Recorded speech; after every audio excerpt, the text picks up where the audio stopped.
Hey guys, I wanted to show this video, and it's very, very good video, and it's releasing a lot of information, and it's going to be very revealing about this Nolan Wells case.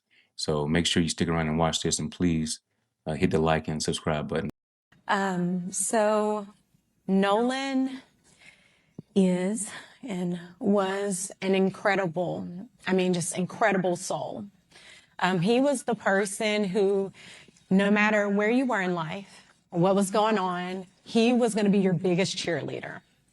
And I can attest to that because after COVID, my sister was like, oh, you should do social media. And I'm like, oh, I don't want to do social media. I like to just watch others. And then Nolan was like, no, Mom, you should do it. I'll help you with the videos. I got you. And, just anytime I was like, oh, I just really don't want to do this anymore. Nolan was like, no, Mama, you haven't posted today. And I'm like, I don't want to post. I'm tired. Yeah. But, that's the kind of person he was. He was God-fearing, God-loving. That boy had faith beyond measure. He was just a bright light. And he was our bright light.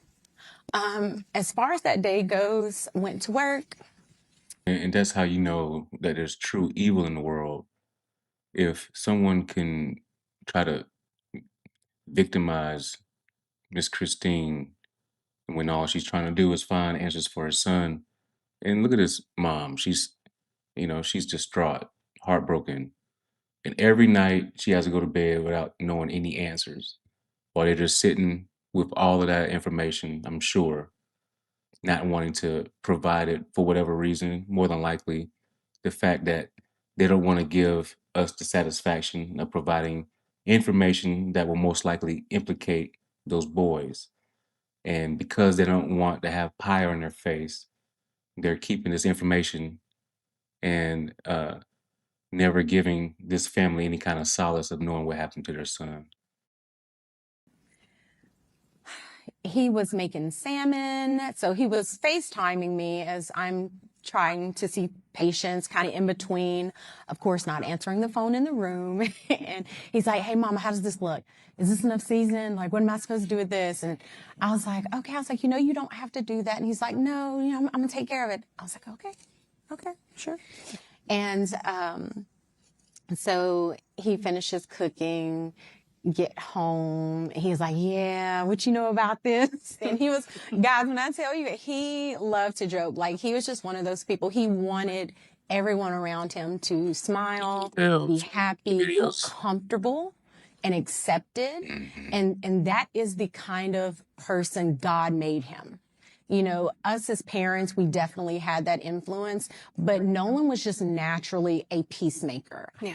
And, so yeah, after that, it was, 8, and then he got ready to go. He did his normal, hugged us up. I love you, Mom. I was like, be safe, knowing this was going to be his last weekend before going back to school, because football was starting, the summer training was starting.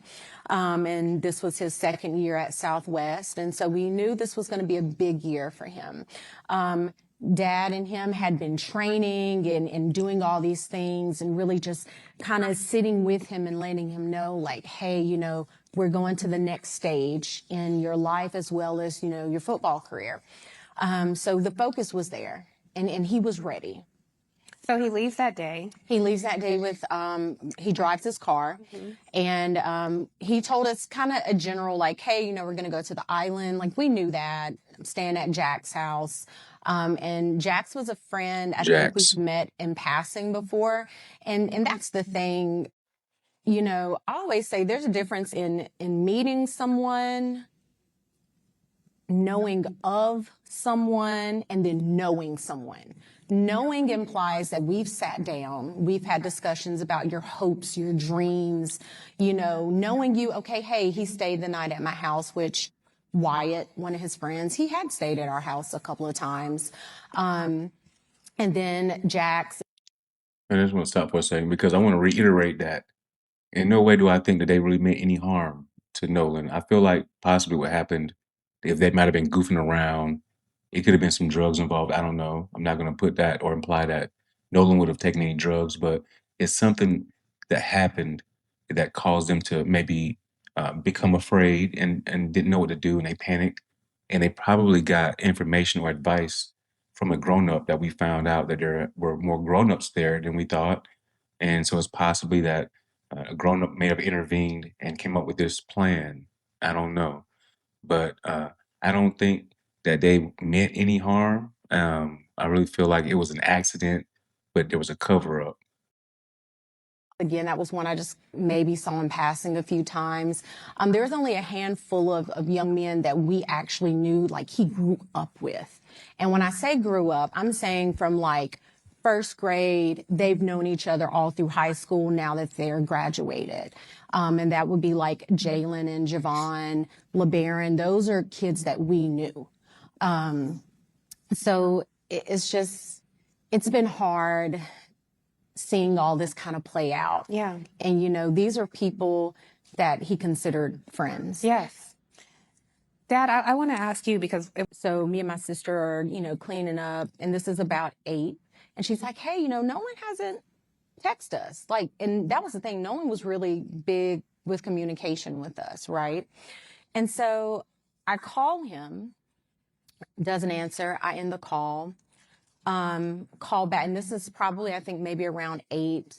Don't quote me on the times, guys. So then I call again later around 8, still no answer. And then I want to say I called one more time, and I think that was at like 10:48. So I'm in the kitchen, my phone rings. Now this is probably like early 11 o'clock, somewhere around there. Phone rings when I make it back to the phone, and I'm like, whose number is this? Because, you know, we get weird phone calls sometimes. They didn't leave a message. Number pops back up. I pick up the phone because it says maybe Warren. And I'm like, Warren? So this is 11:07. That's per my cell phone records. So I answered the phone. He's like, hey, Miss Christine, have you seen or talked to Nolan? I said, no. Why? He should be with you guys. And he said, oh, no, well, you know, when we went to the island, there was a girl named Katie that he met, and he had decided to stay behind. And I said, what? Because we know our child.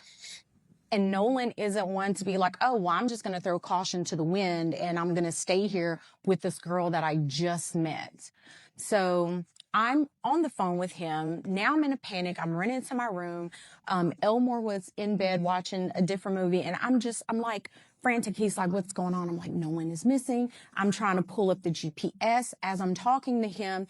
And at some point he tells me that, I was like, well, you know, his phone says GPS Life 360, not Snapchat. Right. Life 360 says that he's on land. And he was like, well, no, I mean, you know, well, we have his phone. And I'm like, wait, Oh, what? And I'm like, okay. Because at that point, you're telling me, this is coming from Warren, don't worry about it. We're going to find him. It's going to be okay. Don't tell me not to worry. This is my child, my flesh and blood that I brought into this world. And you're telling me not to worry. Absolutely not. So then it was after the can you imagine the horror of not knowing where your son is, not hearing from him all day long, and you know that that's not him? You know, typically he's gonna call you. They see, the thing is that they banked on these parents not knowing their son. For some reason, they probably stereotyped Nolan and thought that his parents would be some deadbeats that don't care and that they wouldn't know him and know and expect something wrong when they didn't hear from him all day long. But that's not the kind of kid nor parents they were, and they knew something wasn't right. And when you try and tell them their son that he stayed behind for a Katie, they know that's not their son. You cannot convince a mother and father uh, that their son did something that they know is not in his character. And all that time looking for him, trying to call him, to find out that much later that they've had his phone the whole time, you don't think that that would make them feel like there's some funny business going on? But they all um, vilify the family for being worried and expecting foul play when you could smell a rat from the very beginning of it. phone call ended, of course, asking him for information. What was he wearing? He was like, last seen, Northwest tip, black shorts, sunglasses. That's important. So I end up calling DMR, spoke with the DMR. She took all Just the for our audience, DMR. So DMR is because he went missing on the island. They are basically the marine people, right? They're the ones who's going to launch the boats to go into the water and all that. But before getting off the phone with Warren, he was like, hey, I know some people at Coast Guard. I said, okay. He's like, I'm going to call Coast Guard. You call DMR. Get on the phone with DMR. I give the young lady the information. And she tells me, hey, you know, I got this. Let me call you back. Because she was like, I'm not sure if this is going to be in our jurisdiction, essentially. So then she calls back and she tells me, okay, yeah, you know, we spoke with Coast Guard. And I'm like, okay, but they're like, this isn't our jurisdiction. You have to contact the city of Ocean Springs. I said, okay, hang up the phone, call an Ocean Springs Police Department. They say, hey, you have to physically come down and give a report. I said, okay. So on our way, because we don't live that far from the police station, on our way there, I was like, well, let me stop by the hospital, because there's a hospital that's maybe 5 minutes up the road from our house. Stop by there. I'm like, hey, have you guys seen this kid? Has he been brought in? The lady's like, no, ma'am. You know, we hadn't. I said, okay, thank you. Run out. We go to the police department, get to the police station. And the officer basically says, again, this is out of our jurisdiction. My God, who am I supposed to talk to? Who is supposed to help me with this? So then he said, it's going to be, you would have to call DMR. I said, we've already called DMR. DMR said it's not in their jurisdiction. From the very beginning, they bumbled the case for not even taking it serious. And from there, it just fell apart. They had no foundation. They took it as a joke. Imagine how she had to feel not knowing where her son was and being told, we can't help you. You got to go here. You got to go there. And they're doing it. They're doing everything they're supposed to do. These lawyers for these boys got a nerve to say that the parents aren't trying, they aren't providing this or that they're the ones that's making this case take much longer, and the information to be provided is their fault. It's a shame. So she calls back and she's like, hey, are you there? I say, yes, we're here, but he's telling us the same thing you guys told us, which is no, we can't take it. She gets on the phone with a police officer. Now, this is Jackson County Sheriff's Department speaking with the Ocean Springs Police Department. Ocean Springs Police Department is saying, this is why we can't take this information. She says, okay. He gives me the phone back. And she's like, okay, I'm just going to take it. I'm just going to take the information. And we met an officer. She had to midnight. break their arm to take the information. Yeah, somewhere after midnight. Met him in the McDonald's. Okay, we'll take the parking lot, information. gave him the information. He was just like, okay, thanks. I was like, where is the urgency? Mm-hmm. And so, Mayberry. as far as we know, there were no boats. Barney Fife would have done better than them. His high school football coach, Coach Bramlett, texted Elmore that morning. He said, hey, man, I got a boat. Because, again, we don't have boats. Let me make that very clear. We do not have a boat. We're not boating people. We don't do water like that, okay? So Coach Bramlett's like, hey, I got a boat. So we was like, great, let's go. We're on the water. We go out there. We walk the island. Cell phone works perfectly fine. I actually had almost an entire conversation with my grandmother, who was in a panic, as we're walking this island looking for anything. Note that she said that she was on the island, walking the whole island on the phone with her mother the whole time, whereas the boys characterized that area as being so deserted, so isolated, that you couldn't even make a phone call. Why would they say that? Why would they be, sneaky and lie about that?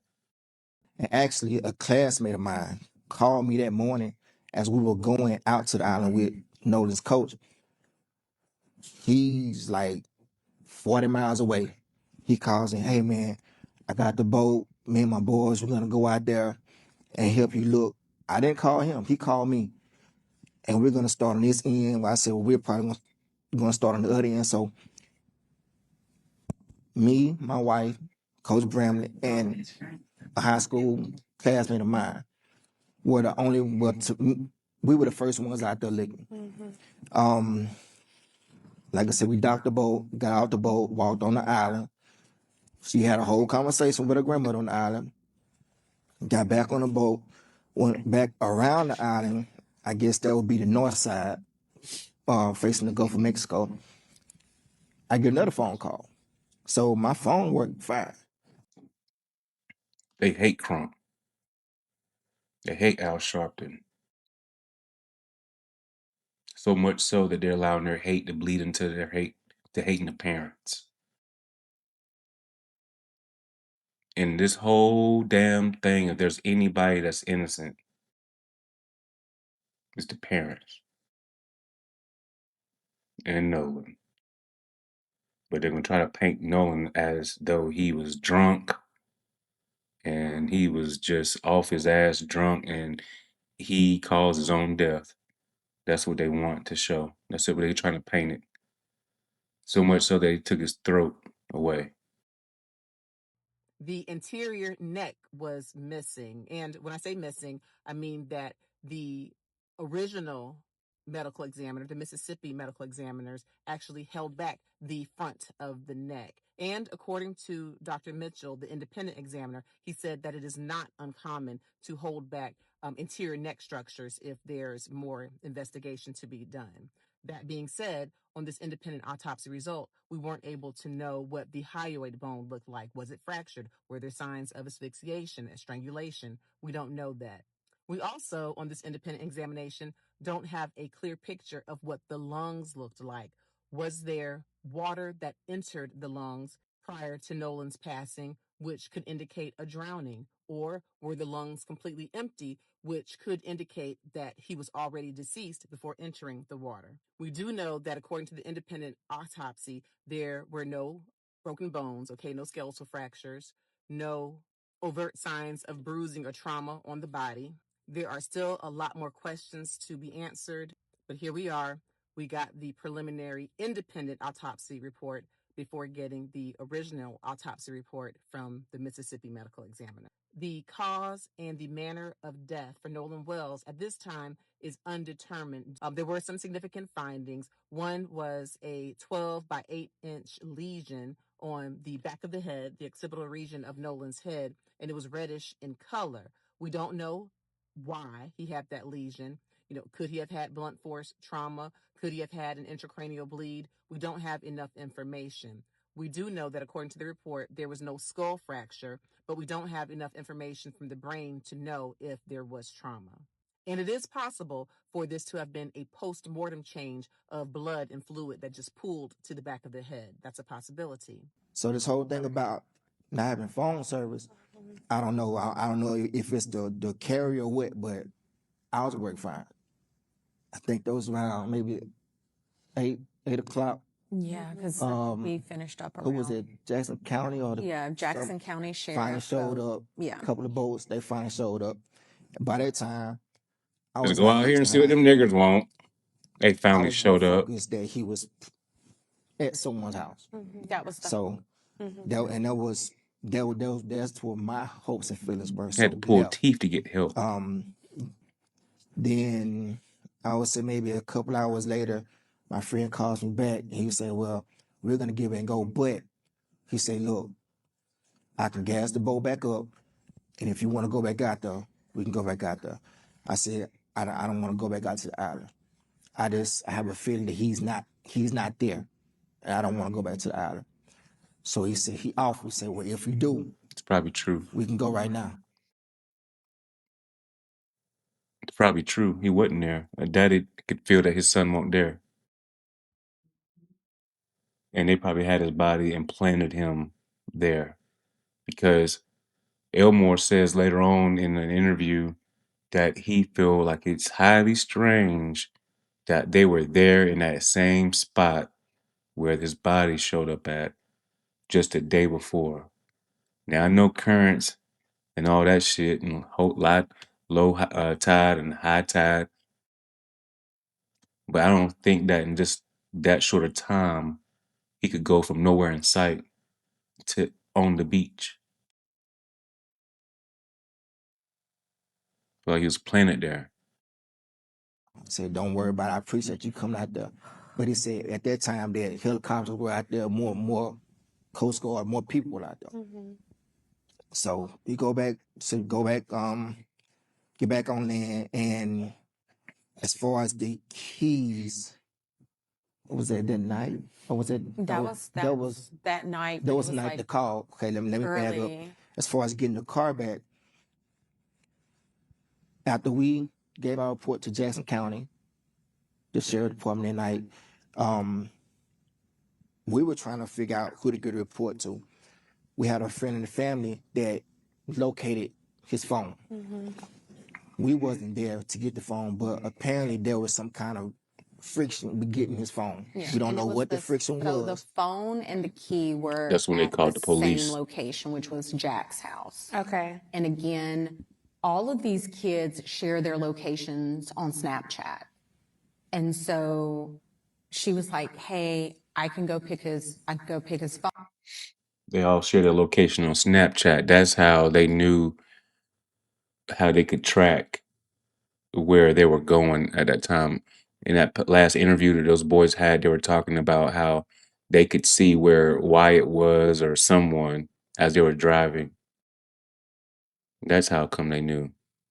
Phone up, not thinking that his car is there, which she stopped everything she was doing. Her and the boys, they went out. Like we were all out searching for him that night. And yeah, like Elmore was saying, there was an issue, some type of friction. The cops ended up coming and they left. And so then kind of the same thing when we came to pick up the key, Elmore went up there asking for the key, didn't know where the key was. And all of a sudden we know where the key is. But see, hold on. But see, this and this is another thing that bothered me too. When we got to the house, it was some of his other friends were there, and they were, beating on the door like, what Nolan there, beating on the door trying to get in the house. His black So I walk friends, up his to real the door, friends. and I'm calming them down because for one, okay, you're loud. Two, you're in these people's house. So if you tear these people's house up, that's gonna be a whole nother issue. I don't want y'all bothering that. And three, I need you guys to calm down, and I need them to kind of trust me as being an adult so I can get something out of them. So I get them out the house, and then Jax finally comes down the stairs, I guess in the room, hair all messed up like he just woke up, whatever. I said, look, I'm Nolan's father. His car's outside. I need to get his car and all his personal effects that may be left over here. And he goes, oh man, Nolan was like my brother. I said, Nolan was like my brother. I said, He already once he was saying like your Nolan's brother, like my you brother. please go and get everything he. That's very interesting.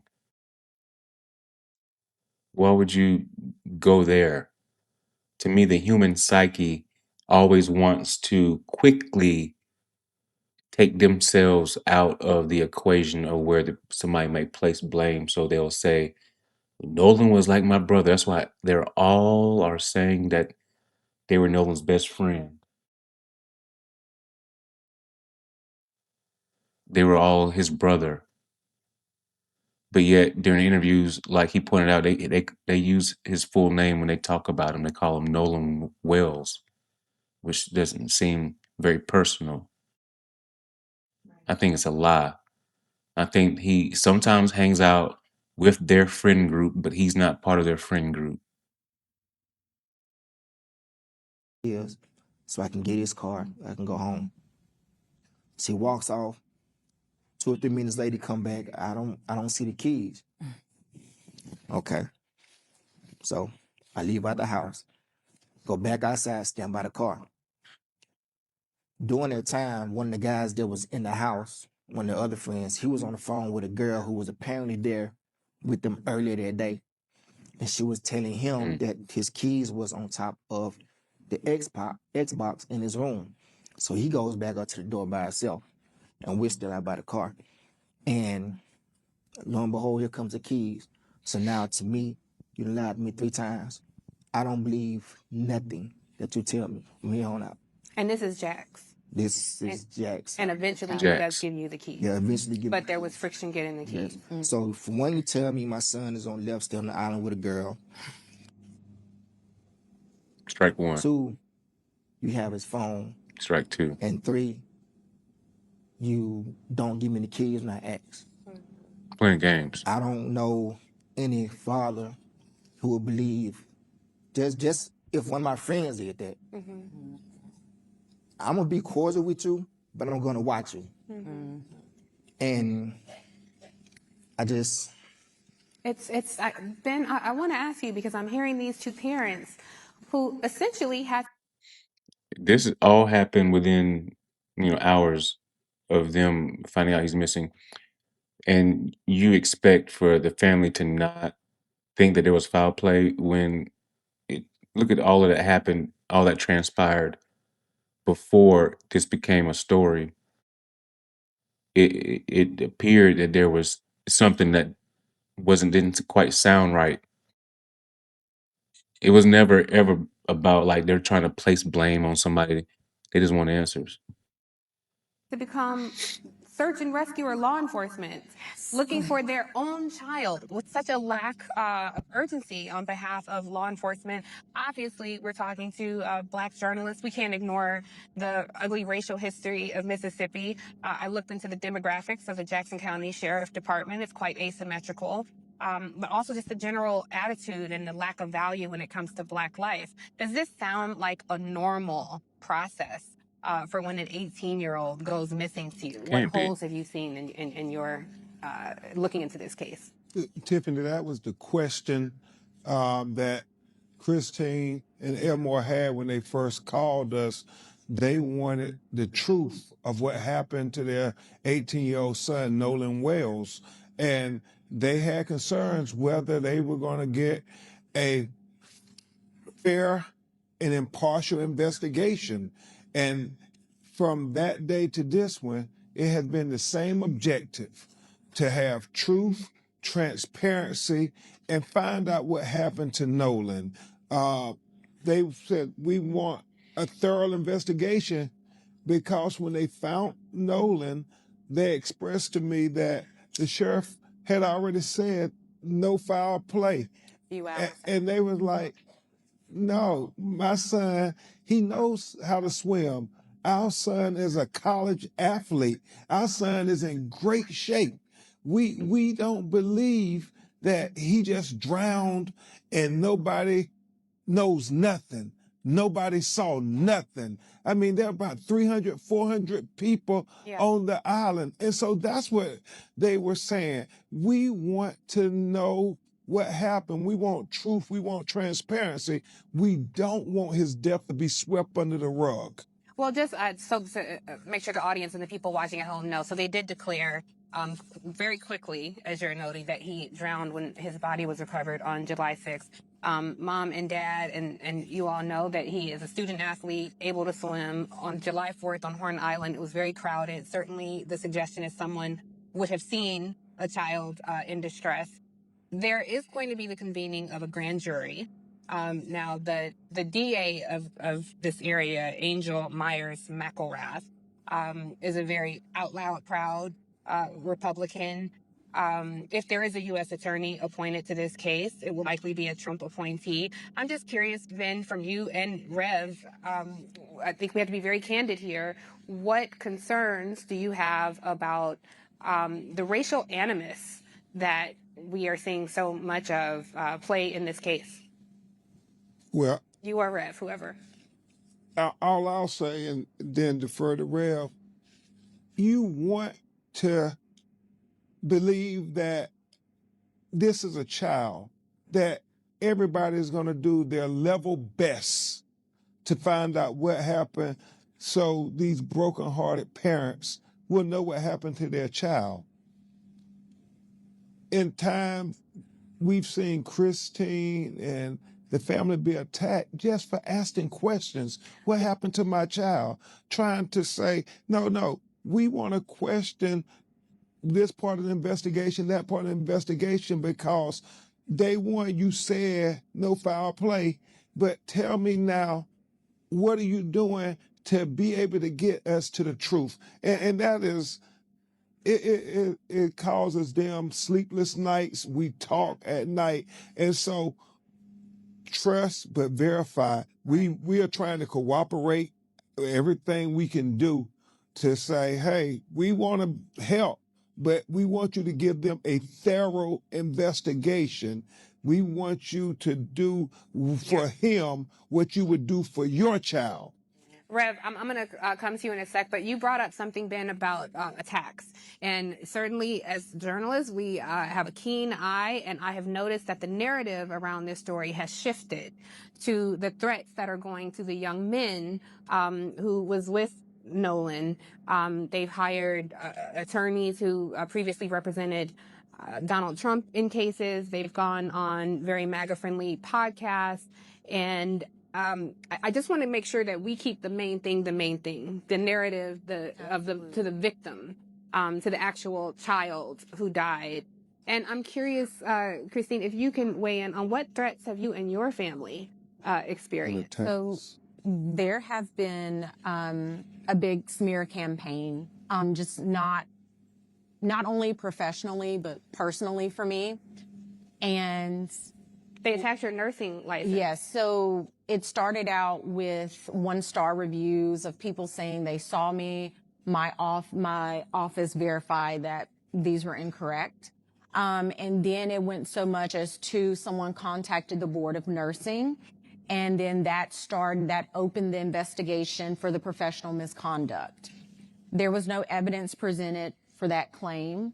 And the investigator I spoke with, he said, we have to do our due diligence. I said, I understand it. I respect it. He was like, I'm sorry it's coming at this time. I was like, no, I get it. Do what you have to do, because I know who I am. I know what kind of care I give to my patients. I know the relationship that we have. And I'm grateful that my patients, a lot of them are still trusting and loving in the care that they know they're going to get with me. And so these attacks are not going to, it's not going to break me. I have to find out.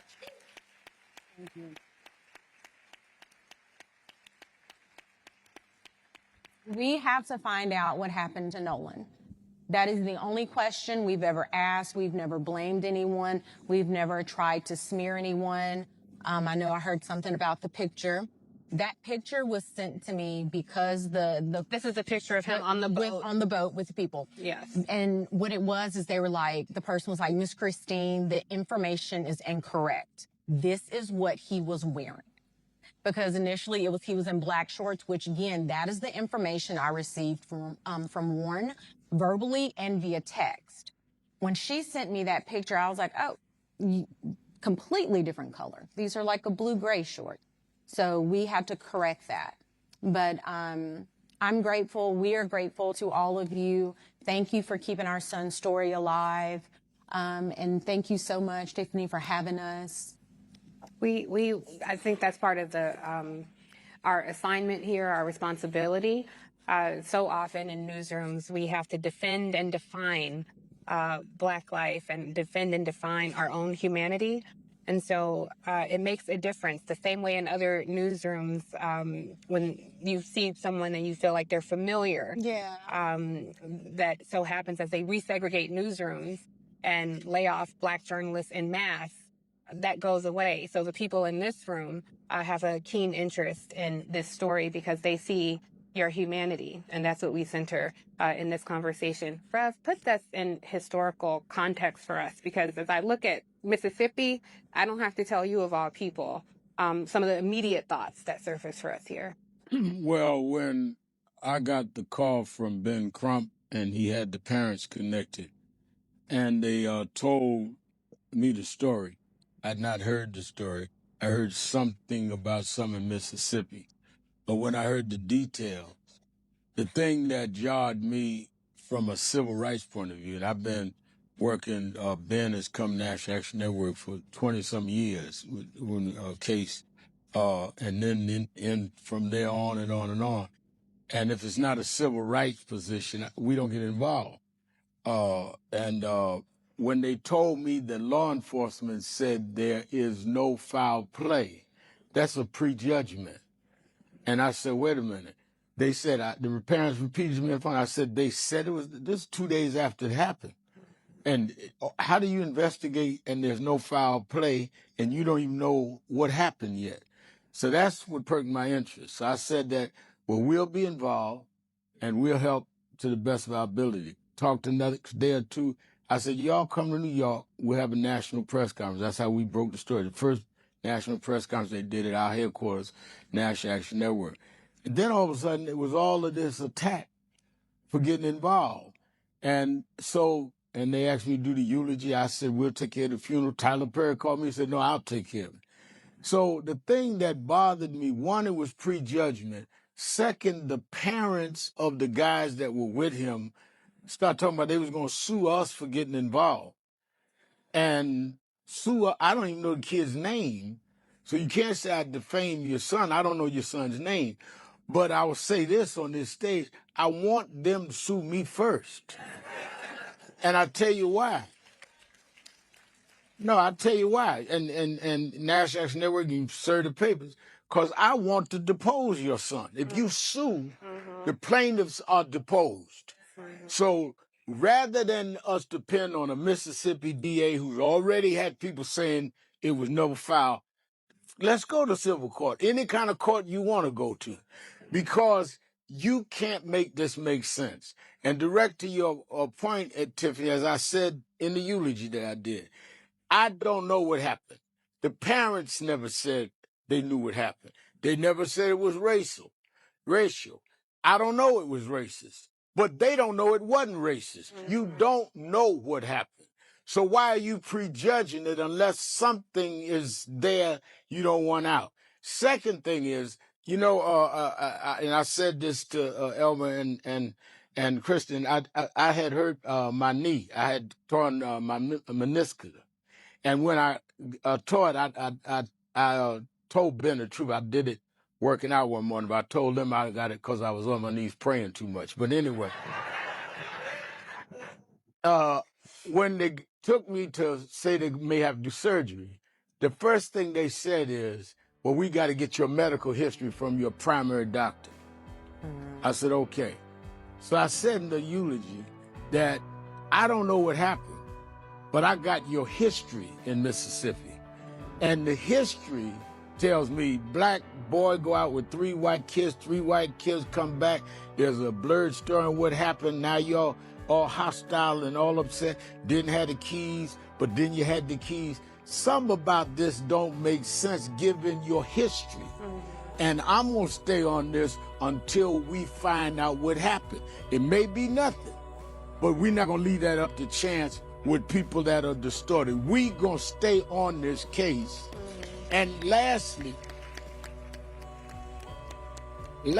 since they want to talk about lawsuits, one of the things tying your morning together, Tiffany, they may come back, as you suggested, playing right-wing politics with this, with the local prosecutor, maybe even with the federal people.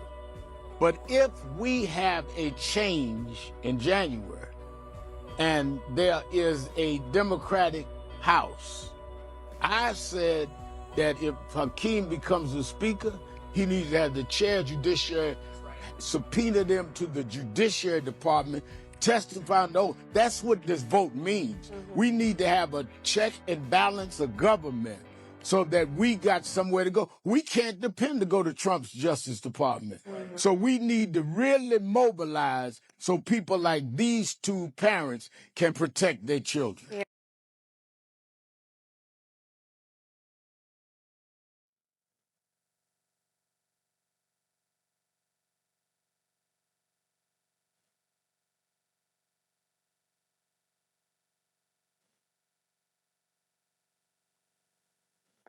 They don't take black folks serious no way. So they really don't have nowhere to go. The FBI, Trump has that. The DOJ, Trump has that.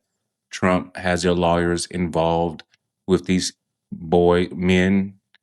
And Trump's hands are all over this. And it's very divided because on one hand you have civil rights lawyers, Benjamin Crump, civil rights activist Al Sharpton, pro-black, just pro-civil rights basically. And on the other side you have basically Trump, the DOJ, the FBI, the local police. They're all MAGA. So this is like a tinderbox waiting to happen. And it could lead to, I don't want this to happen, but it could riots, a civil war. Who knows? Because if they continue on this path and not providing information, not being transparent, and then these boys get off with all this mounting evidence that's going against them, these boys feel very confident. I wonder why. And they must know something that we don't know. They must know that they're not going to get convicted at all, no matter what we see, because they got Trump. They're MAGA. Trump, he lets all those people out, January 6 rioters. You think that he's going to allow them to convict these boys somehow? And they're all MAGA? It's an uphill battle. And I really don't feel confident, no matter what kind of evidence they find, that there's going to be a fair trial.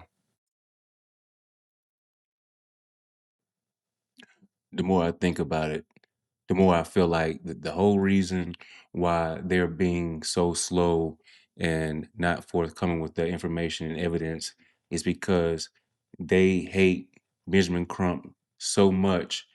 And the fact that the family hired him pissed them off too, because hiring a civil rights attorney infers that there's a violation of someone's civil rights. And they took that to heart. These are very sensitive people in this town, apparently. And I feel like that it's just um, they're trying to penalize the family and the public, really, and not want to release information because why?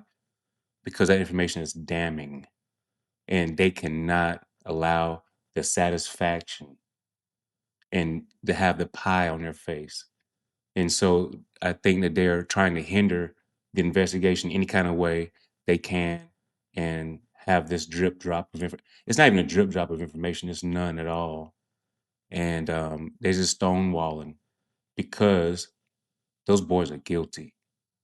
And I think maybe they're trying to wait it out to see if, the public finds something else to take their interest away.